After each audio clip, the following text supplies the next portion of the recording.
حين سألني صاحبي عنك ورأى في عيني ما اللهفة، قلت له في ذات نهار قصتنا صارت بالصدفة، حيث رأيتها أول مرة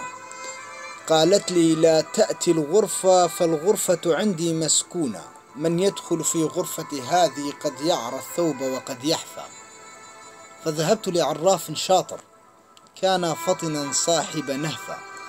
أخبرته ما صار بحالي ولم أكمل بعد كلماتي فاجأني وجاءته الرجفة.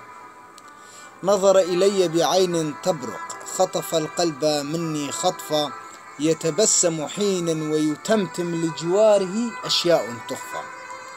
وأخرج من جيبه علبة هي والله أعلم تحفة، قال اكتب ما يجري معك بالحرف ولا تنقص حرفا. في الغرفة عنده مكتبة ودوات من عصر جدودي، أوراق كانت من سعفة، فكتبت عن لون العين فجماله شيء لا يخفى، عن شعر أسود يتسلل فوق الأكتاف بلا وقفة، عن خيط أحمر في يدها ويلف الزند به لفة. ووضعته في ذاك الصندوق والقلب يرتجف خوفا، فحركه يمينا وشمالا عيني تزحف خلفه زحفا، أعطاني ثيابا من جلد قال البسها ثم تخفى، يوما 2 و3 حتى يأتي أمري تعفى، ثم ادخل من باب البيت أشعر شمعة حتى تطفى،